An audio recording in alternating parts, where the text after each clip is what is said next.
Welcome to the show, filmfestivallive.com.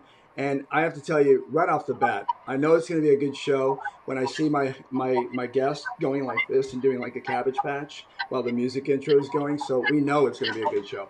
Welcome to the show today, filmfestivallive.com. I always get it confused because, you know, for 7 years I had acting up radio, and then radio became something people went, what? What's that? So, from that to, of course, let me check something here in my sound. There we go. From radio to podcast to live stream, that's what COVID gave me, and all the unfortunate parts about it as well. But the good thing is that it's allowed me as an actor of 40 years to be able to not sit and wallow, because I don't like people who wallow, because they waste people's time. So with that being said, instead of wondering where all your stuff is, I, spent a lot of years in radio, so I knew how to produce stuff, and I produced a show. Why not? Because if we're going to sit in our homes, you might just do something good other than drink. There you go. So, hey, if you're interested, you can go to filmfestivallive.com. Check it out. You're going to see the story about our guest today, which I'm very excited. Rita Powers. She's a casting director, producer, and there's a ... A lot of things. So before we do that, let's talk about the fact that today is I almost lost 2 days of my life. Today is Monday, and here we are starting off our day. And I don't know about you, but I've got a few self-tapes to do. Thank you. And a lot of other stuff to do to make sure we're seating. Remember, if you're an industry person, it's not just about waiting around going, what am I going to do when I've got nothing to do? You've got to create. That's why we created Film Festival Live, because if you want something to do, by the way, if you're on my Instagram, go to the profile link. But if you want something to do and you're a creative and you're going like, I don't have a Blackmagic, I don't have a 4K. You do if you have an iPhone 11 Plus or a 12 or whatever. I don't know the other ones, sorry. And I've got bins like in my production with like 25 different things, from special effects to lower thirds to whatever. You can do this. You can do this. Don't be the actor or the creative that sits in the green room going, well, I don't do anything else. Don't be a one-trick pony. All right, let's get to the show, because I'm pretty excited about having this person on the show, the first casting director we've had on the show. And, I had a couple of other casting directors that we were talking to. We still are. And one of them had said, it's a film festival show. What could we... Well, let me tell you something. I'm dying to get the insight that Rita's going to give us, because I got a feeling. I got a feeling that she's going to give us great information and great thoughts, because if you're in anywhere in this little cosmic sort of universe of the industry, I'm guessing that casting directors and producers are somewhere right there in the middle. There it is. So with that being said, I'm going to show a trailer to one of the projects that Rita's working on and the film festival that's attached to it. So without further ado, put your seatbelts on. Oh, by the way, look, we got people saying hi already. Hi. There it is, 12C. I hope that doesn't mean like 12th grade or anything. Anyway, bottom line, let's take a look at this film, and then we'll come back to Rita. You're all I need to get by.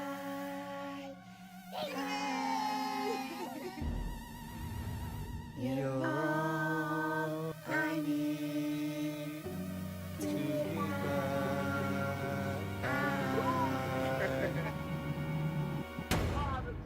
Ride together. I swear to God, I hope we can die together. Pastor Hunt, how did this happen? We don't practice any of that demonic stuff. Mrs. Taylor, the Spirit has made a connection with your daughter.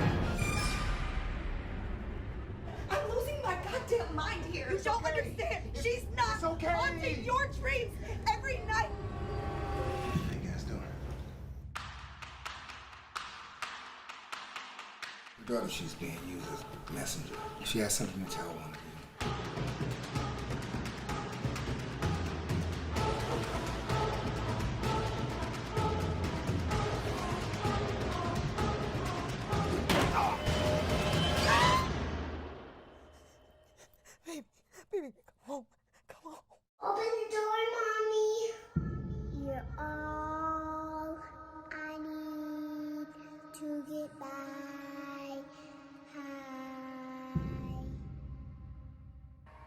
Is it too early to be freaked out?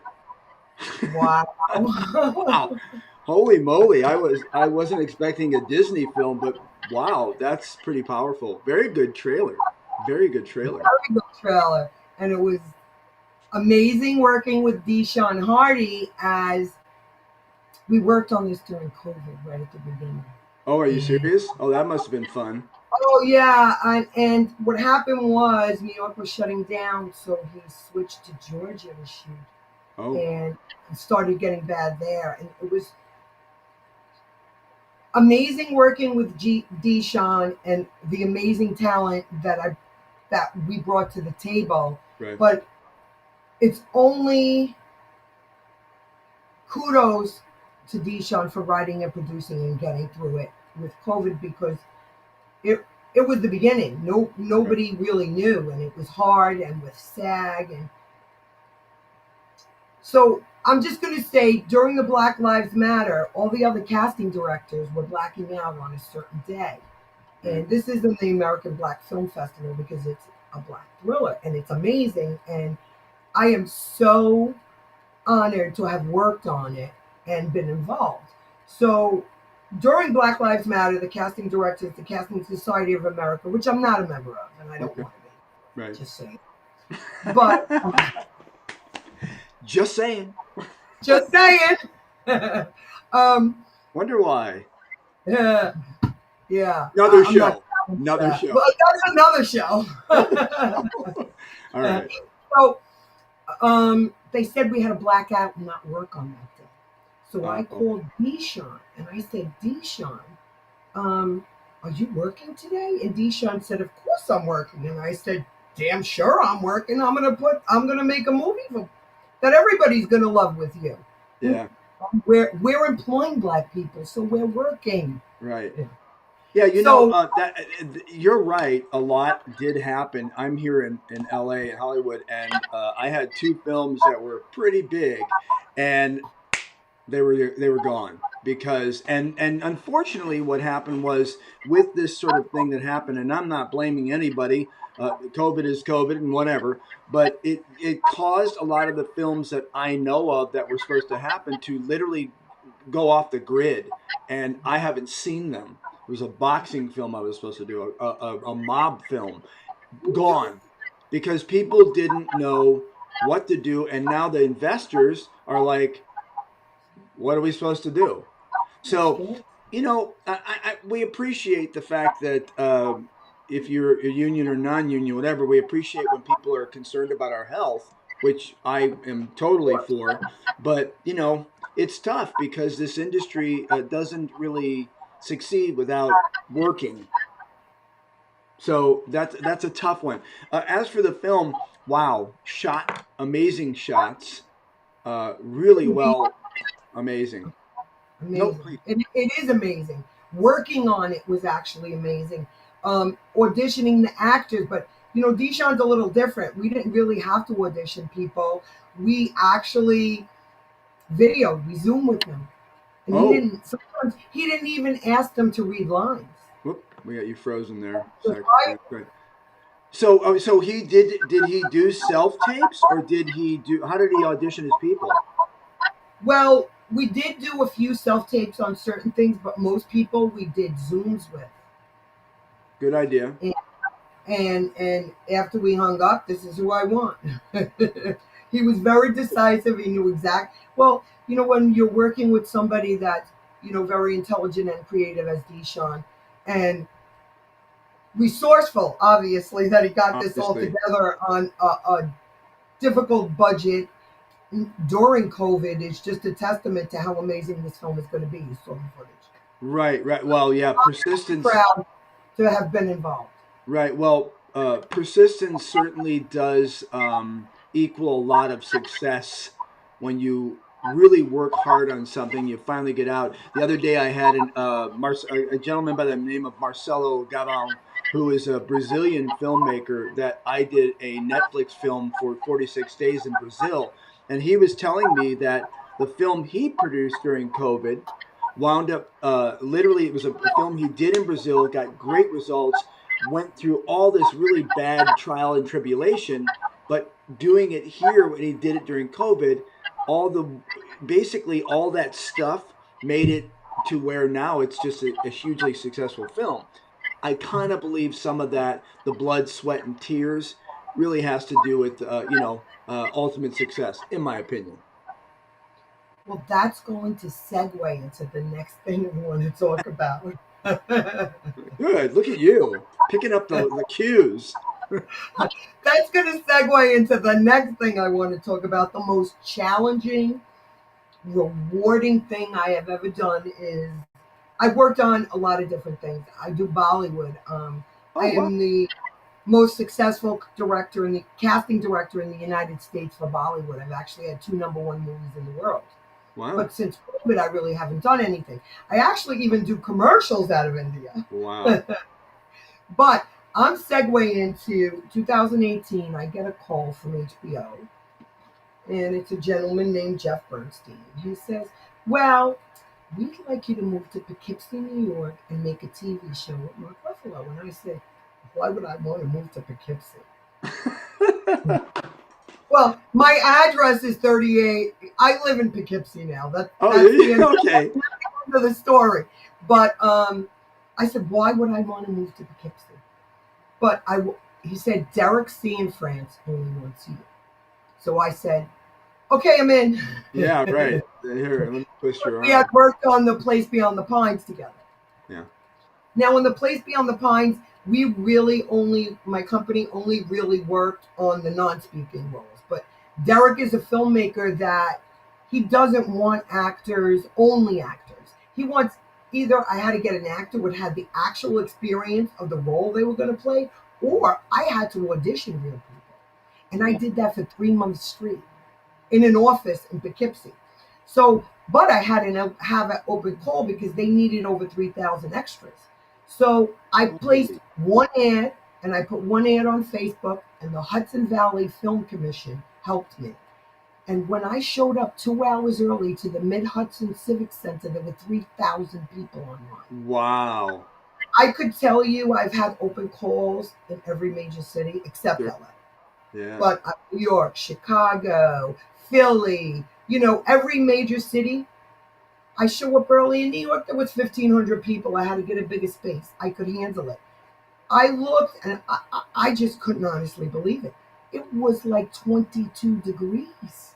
Oh And they my. were standing Yeah. on lawn 2 hours earlier. Yeah. And I say it's either the HBO effect or the Mark effect, Yeah. Yeah. Absolutely. Because when I work in New York, I could say it wasn't, people weren't as excited because people are used to the business there. Yeah. Yeah. So I have to say my family had to jump in to help. I had to hire people I knew that could handle it for the audience because I only had 8 staff with me. But I could tell you we saw every last person. That's great. Yeah, it was amazing. Which that- goes into the challenge that we worked for 11 months. We had a fire on set. Mark had to gain 30 pounds and take off. Yeah. And he still won the Golden Globe, though. Yeah. Good. It was Absolutely. the hardest thing I have ever done. I'm going to say it. I hope my producers are watching because they know I'm telling the truth, but it was a fight the whole way with budget, with... Yeah. One of my producers, Marshall, I hope you're watching. One of my producers said, Rita, why are you so aggressive with me? And I said, oh, honey, if you give me 10%, I'm going to give you 100 because I'm trying to get the job done. Wow. Okay, I love you already. You're awesome. So, honestly, the job got done. And when I texted Derek that Mark got nominated for a Golden Globe, and after he won, Derek said, no, Rita, congratulations to you. Oh. I said, no, I love you. He said, I'll see you on the next one. Wow. So I'm producing 2 things right now, right? Yeah. And I sent Derek an email because he's got managers and agents, but I sent it directly to him, the script. Because I don't, with COVID, you don't know anything. IMDb's not keeping up. And, I don't haunt a busy man because I'm busy. You know what I mean? Uh-huh. So I email him the script and I say, Derek, I only thought of you for this. And he emails back saying, I would love to, but I have 6 projects in the works right now. And that's pretty much what COVID did because HBO signed Yeah. into a 2 deal. But and I asked him for a recommendation, which I'm sure I'll get to who he would like. Well, that's good. But he always says, "I'll see you on the next one." So at least I know I have some projects. The door is open. The door is open. But you know what? That's actually good, though, that, you said that he gave you a recommendation, because the fact is that you're not having to cold call someone. And, it sounds like if he says, I recommend this person, that obviously he's going to let him know. So let's take a look at this and watch this bit of a trailer. Hang tight. We're living on borrowed time, Dominic. We're just wallowing in our greed and spiritual filth. And now it's time to pay. We're going to pay the price. Okay, I don't mean to change the subject. Somebody How's has your to. coffee, buddy? Have you had time to look at the menu? How are we going to prevent the vengeance of God if we have no respect for human life? If she would have just let me raise him the way he should have been raised, maybe he would have ended up on the bottom the way he did. Ray, he's a paranoid schizophrenic. It's not Mom's fault. It's not anybody's fault.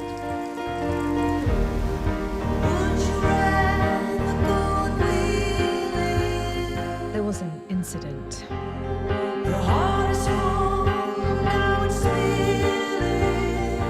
Hey, Dominic?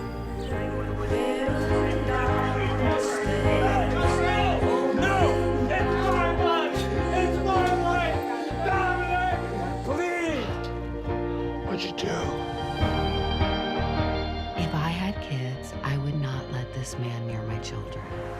I'm probably more dangerous than he is. This guy is harmless. Your brother was placed in a forensic hospital because he's seriously mentally ill. Can I talk to you, please?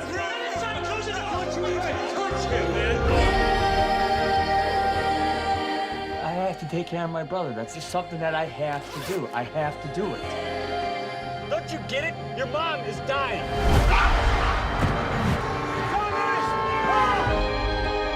I think you need to let go a little. You don't just give up on the people you love. Promise me, Dominic. I'm gonna get you out of here. I promise.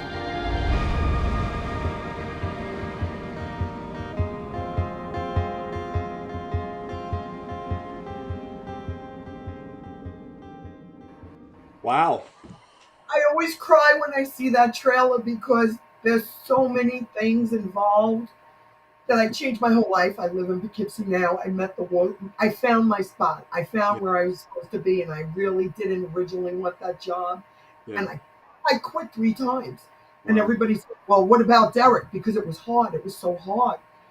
But the first scene that opens up, I just want to say that my sister is mentally ill and I'm her keeper. So that's a lot of what attracted me to the film.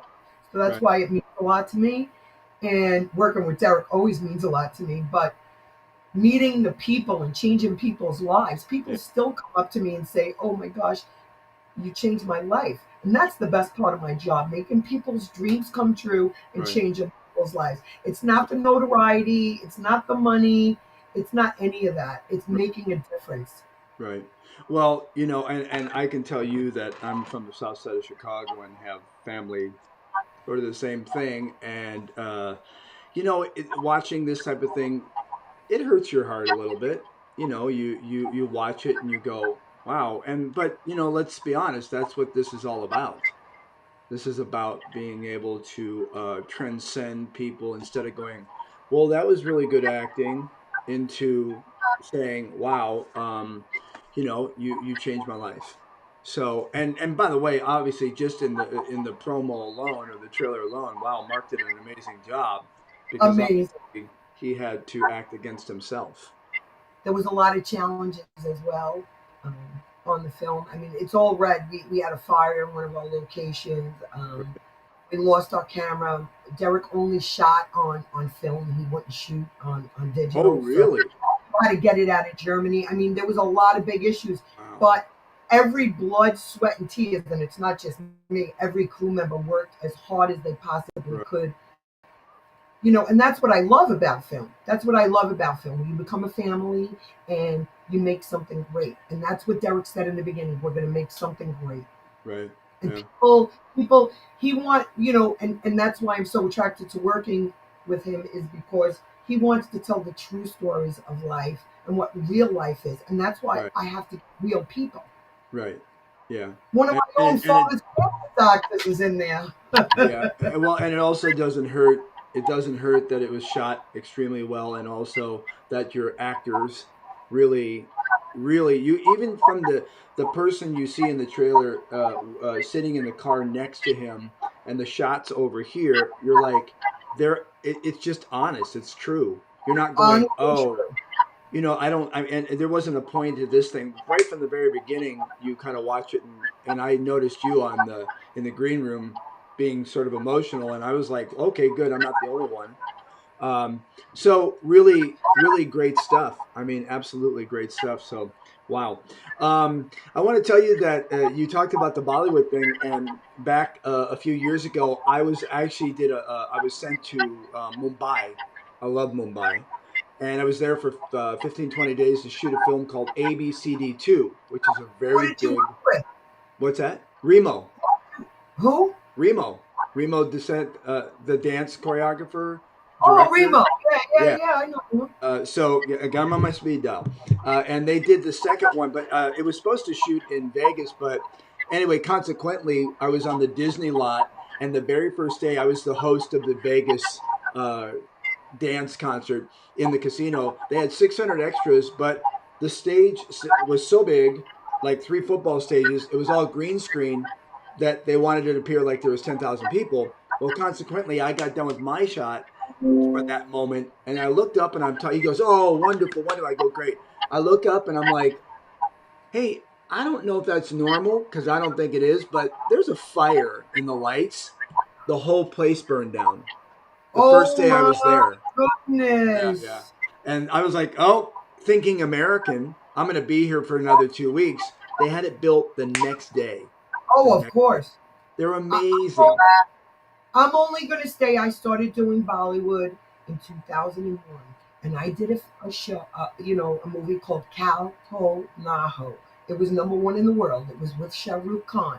It was with Karan Johar's father, Yash, who passed away, right? They said to me, "Oh, I want to make a Bollywood movie." And I'm like, "Bolly what?" And then I realized they make 3 times as many movies as us. Oh, they're like toilet paper. Oh, like toilet paper. Their film business is way different than ours. But I only work in the U.S. I've never worked in India. So I was working with people that never worked in the U.S. So I was sitting on the set, and they were all mic'd up, and the directors were yelling across Church Street to each other. And I said, "How is this ever going to be good? I want to do some American stuff." It was #1 in the world. It's an amazing film. People stop me. I'm like famous. And as years gone on, what happened was, because I do Bollywood, every other language in India wants me. I even worked for the Indian government. And people are like, "Oh, your name is Rita?" When people call up to hire me, they're like, "Oh, your name is Rita?" I'm like, do I sound Indian? Do I sound Brooklyn? You know? Well, I have to tell you, I commend you because I've done 2 Bollywood films. I did one in LA, but I have to tell you, it took me, and probably not good general knowledge, it took me literally 9 months to get paid because. Well, that doesn't happen with me. Oh, That's why I'm who I am. They good pay me. I get the money from them. They pay the talent. And you could ask my family if the money's not in the bank. I'm like, "Where's the effing money?" Yeah, right. Yeah, they're tough. Truth, because it's my reputation. Yeah, it's a if I'm very. aggressive, I'm not used to aggressive women is the thing too. Yeah, because I it's know not that. like that. No. So, but the thing is, you're not ruining my reputation. Yeah. For not paying people. Yeah. So and I was everybody surprised. I was surprised because it's Disney, and the red camera was there because they shot in 3D, and they had special cameras, and I'm like, well, this is like very legit. And then I get back, and man, it was like pulling teeth for 9 months. I finally had my lawyer. Anyway, bottom line is that I get a lot of direct messages and stuff from India because I have a pretty good fan base there because of the film. But it's So do I. amazing.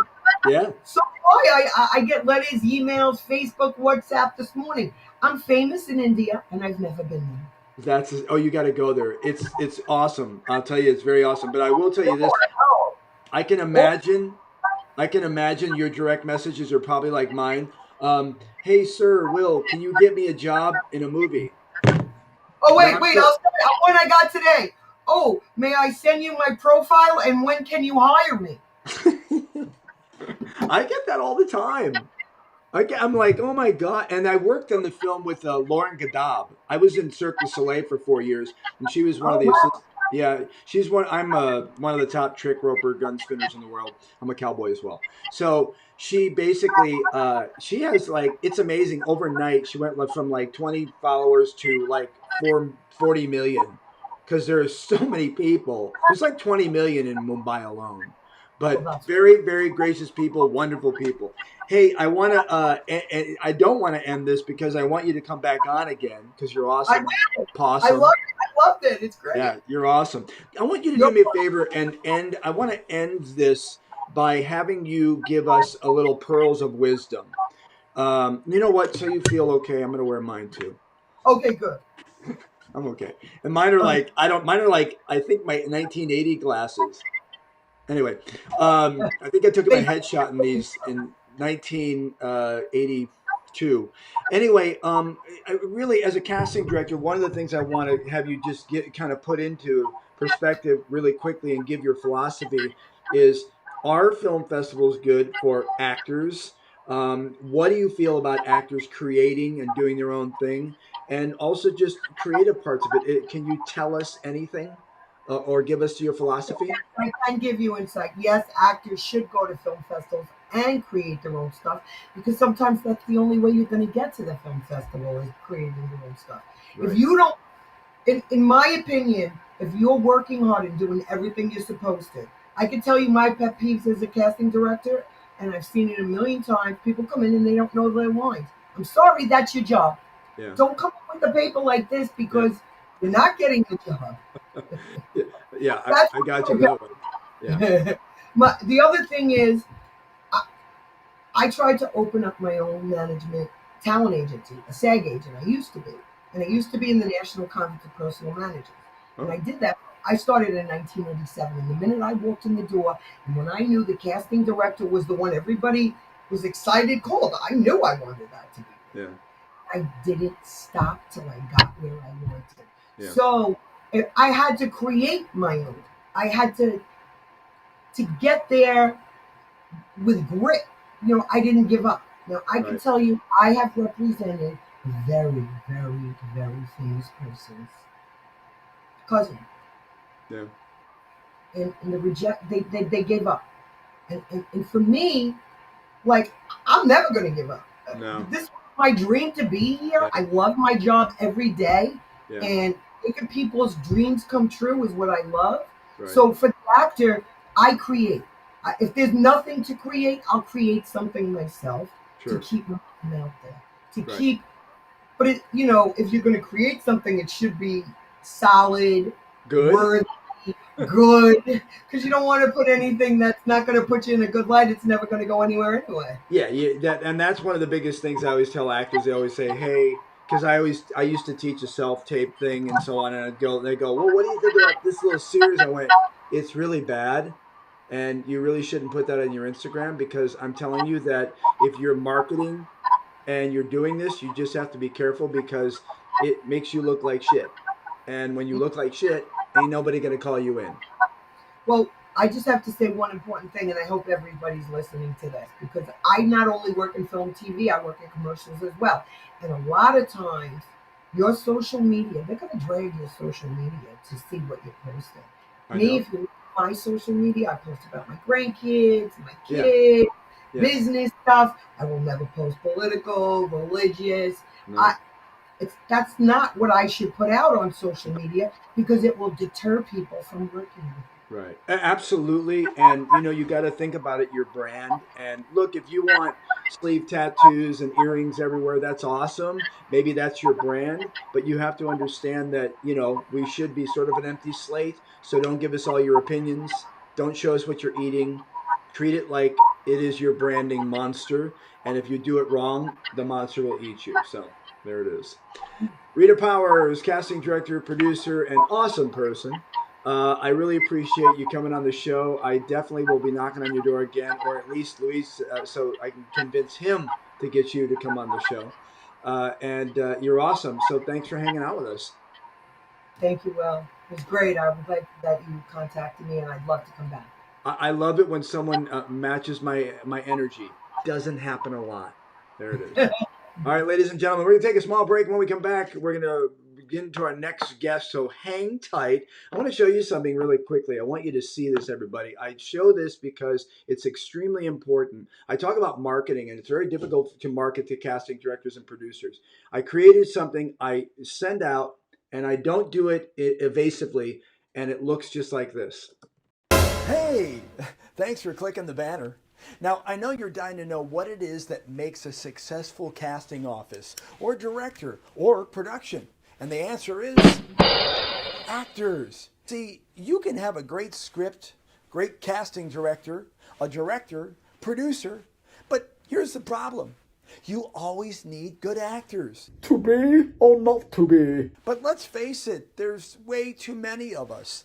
And we can't market to you, which is odd considering that they call it show business, and that means that there's business in the show. We can't call you. We can't send you an email. We just submit to the breakdowns like the other 4,800 that submitted to you on that casting call with no action-packed pitch letter, sales letter, and all we do is stand in line and remain quiet. Let's be honest. Lines are for Starbucks, not for careers. If I still have your attention, I want you to watch this next 46-second video. Now don't go away, because there's a quiz after this.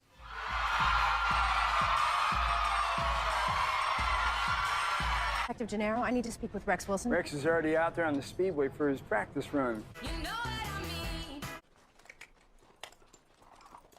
I mean. Now let me see your shotgun. Here, cool it down. Just like your old man, huh? Is there a problem, soldier? I'm asking you a question, Lieutenant. Running in clown shoes. This is gonna be fun. Time! What if they need more time?